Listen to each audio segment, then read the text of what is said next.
Naglaho ang lila na kidlat, at walang iniwang bakas ng mayabang na opisyal. Dahil sa gulat sa biglaang pagkawasak, nagtanong si Ye Xiao kung talagang wala na ang lalaki. Pagkatapos ay lumingon siya kay Fang Yi, at nagtanong kung talagang tinanggap na siya ng Thunder Throne bilang master nito. Kalmadong sumang-ayon si Fang Yi. Ikinaway ni Fang Yi ang kanyang kamay upang alisin ang natitirang enerhiya at nagpasalamat sa mahiwagang throne, sa tingin niya ay ang nakamamatay na atakeng iyon ang nagsilbing kabayaran para sa kanyang mga itinuro. Humarap siya sa grupong natulala, at tiniyak sa kanila na ang Thunder Throne ay mabait at may mabuting asal, at wala itong masamang hangarin sa karamihan ng mga tao. Casual niyang pinuri ang mabilis na pagkatuto nito, na nag-iwan sa lahat na walang masabi sa kung paano niya inilarawan ang isang mapaminsalang entidad. Tumawa si Ye Xiao bilang pagsang-ayon, bagaman alam niya ang katotohanan. Ang mahiwagang kagamitan ay may kapangyarihang magwasak ng mundo, at ang banayad at maprotektang pag-uugali na ito ay para lamang kay Fang Yi. Nang uyam si Zhang Tan, at natutuwa na nakuha ng mapanlinlang na opisyal ang nararapat sa kanya. Sinabi naman ni Elder Wu kay Fang Yi na plano nilang isapubliko ang nangyari, upang ipakita kung paano pinili ng Thunder Throne si Fang Yi at winasak ang kanyang mga kaaway upang ipagtanggol siya. Ngumiti at sumang-ayon si Fang Yi, at binanggit na imposible nang magtago ng mga lihim sa bagong panahong ito. Dahil nasa sentro na siya ng atensyon, tinatanggap na niya ang publisidad. Alam niya na ang dambuhalang lakas ng throne ay magiging isang makapangyarihang babala sa kanilang mga kaaway. Nagdilim ang kanyang ekspresyon habang binabalaan si Elder Wu na ang kapayapaan ng bansa ay hindi magtatagal. Nagsimula na ang panahon ng mga throne, at alam ng lahat na ang pagkakaroon ng isa sa mga kagamitang ito ang tanging paraan upang matiyak ang kapangyarihan sa nagbabagong mundong ito. Malungkot na sumang-ayon si Elder Wu, at inamin na ang kanilang awtoridad ay panandalian lamang na makakapigil sa mga sakam na pangkat, at walang nakakaalam kung kailan masisira ang marupok na kaayusang iyon. Nagtanong si Fang Yi kung mayroon pa bang ibang nakakuha ng throne. Kinumpirma ni Elder Wu na mayroong isang kilalang kaso ng isang tao na hayagang nagpahayag ng kanyang katayuan bilang isang Panginoon ng throne. Nang magtanong si Fang Yi kung nasaan ang taong ito, ibinunyag ni Elder Wu na sila ay nasa bansang B. Samantala, sa baybayin ng Country B, isang malaking pulutong ang nagbubunyi ng husto. Ipinagdiriwang nila ang pinuno ng kanilang alyansa sa matagumpay na pagkuha sa throne ng lupa. Sa sobrang tuwa, itinaas ng pinuno ng Country B ang kanyang mga kamay, at idineklara na ito ang pinakamataas na tanda ng swerte at kapangyarihan para sa kanilang bansa. Ang bagong throne master ay lumutang sa kalangitan, at tinawag ang sarili na Panginoon ng lupa. Nangako siyang ipakikita ang kanyang banal na kapangyarihan upang itaas ang kanilang katayuan sa mundo, at sinabing ang kanyang pag-angat ay kalooban ng langit. Pinagdaop niya ang kanyang mga kamay, at idinaloy ang kanyang mga bagong kakayahan sa pamamagitan ng isang malakas na sigaw, na naging sanhi ng marahas na pagputok ng malalaking bato mula sa karagatan. Ang mga manunood ay namangha habang pinagmamasdan ang dambuhalang istrukturang bato na lumalabas mula sa dagat dahil sa nakakatakot na kapangyarihan ng throne. Inutusan agad ng pinuno ng Country B ang kanyang mga tauhan na i-record ang pangyayari, dahil nais niyang ipahayag ang lakas ng kanilang bansa sa buong mundo. Pinuri niya ang kapangyarihang yumayanig sa mundo na tanging ang isang Panginoon ng throne lamang ang maaaring humawak. Nakatitig sa camera, ang nangungunang pinuno ay naglabas ng isang pampublikong hamon. Kinutya niya ang bansang Xia, tinatanong kung ang kanilang pinakamalakas na pioneer, ang Sealer, ay nakakuha na ba ng throne. Taglay ang isang mapang asar ng ngisi, may kumpiyansang sumagot ang pinuno ng Country B na hindi pa ito nakakakuha. Itinuro ang camera, idineklara ng pinuno ng pioneer na kung walang throne, hindi mauunawaan ni Fang Yi ang tunay na kapangyarihan. Nagbanta siyang dudurugin ng Sealer hanggang sa mamatay kung sakaling mag-cross ang kanilang landas. Mabilis na kumalat ang broadcast sa internet.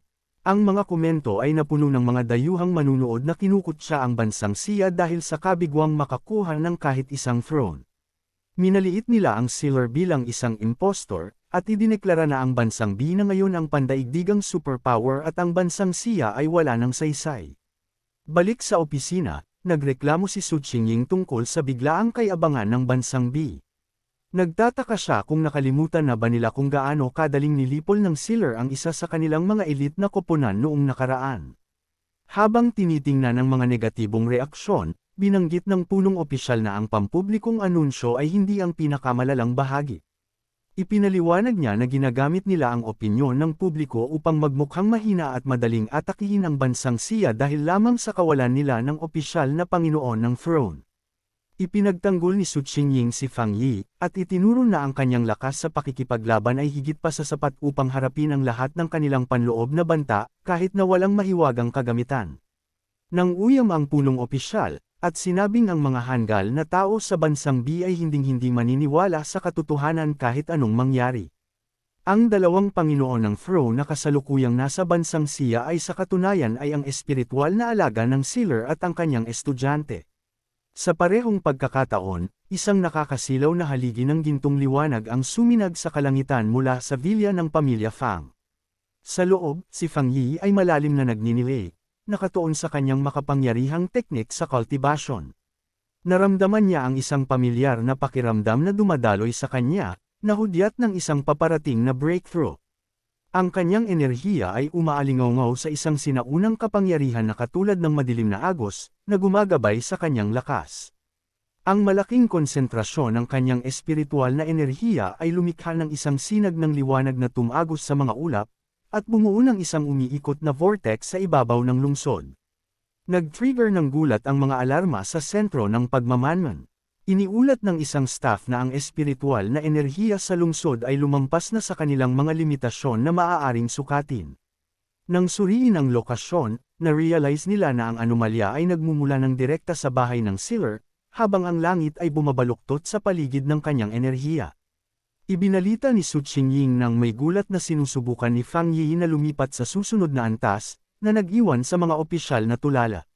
Sa kanyang malalim na pagkakatrance, kinokontrol ni Fang Yi ang kanyang paghinga. Habang ang kanyang espiritual na anyo ay kalmadong lumulutang sa harap ng isang dambuhalang kumikinang na buwan, kinumpirma ng kanyang sistema na ang breakthrough patungo sa antas ng Shenyu ay malapit nang mangyari. Habang ang mga ulap ng bagyo ay umiikot sa buwan, naglabas ng babala ang sistema. Ipinaliwanag nito na ang antas ng Shenyu realm ay kumokontrol sa lamig at ilusyon, at upang makumplito ang kanyang breakthrough, dapat malampasan ni Fang Yi ang isang makalangit na pagsubok o tribulation. Ang mapayapang mental na tanawin ay biglang naging mapanganib. Ang marahas, na agos ng madilim na pulang enerhiya ay umiikot sa kanyang anyo, at nagpapakawala ng matatalim na atake laban sa kanya. Gamit ang kanyang espiritual na paningin, sinuri ni Fang Yi ang sitwasyon. Sinuri niya ang magulong bagyo na tumatama sa kanyang harang. Na-realize niya na ang tribulation ay gawa sa purong madilim na enerhiya, na may logika dahil ang buwan ay kumakatawan sa kaguluhan at kawalan ng kaayusan. Naunawaan niya ang tunay na kalikasan ng antas ng Shenyu realm. Habang iniuugnay ng mga tao ang buwan sa kagandahan, sa katotohanan ay nagdudulot ito ng pagkabaliw at manipulasyon. Ang kapangyarihan ng antas na ito na mag-ipon ng pananampalataya ay sa katunayan ay panatikong pagsamba lamang at pagkontrol sa isip. Habang nakangiti ng may tiwala, inamin niya na ang breakthrough na ito ay hindi magiging madali. Nagpatawag siya ng isang dambuhalang globo ng gintong enerhiya upang protektahan ang kanyang sarili habang nagbabala ang sistema na ang tribulation ay hindi pa tapos. Sinusubukan ng demonyo na sirain ang kanyang katinuan. Ang mga hiwa ng madilim na enerhiya at banal na kidlat ay umuulan, na marahas na bumabagsak sa kanyang nag-aapoy na harang. Ginagamit ng tribulation ang naipon nitong kapangyarihan upang subukang durugan ang kanyang mga depensa. Tumangging magapi, sumigaw si Fang Yi sa gitna ng bagyo at ipinatawag ang kanyang ancient divine demon armor. Isang malaking bugzo ng madilim na pulang kapangyarihan ang sumabog sa kanyang paligid habang pinapakawalan niya ang enerhiya ng mahiwagang kagamitan upang lumaban pabalik.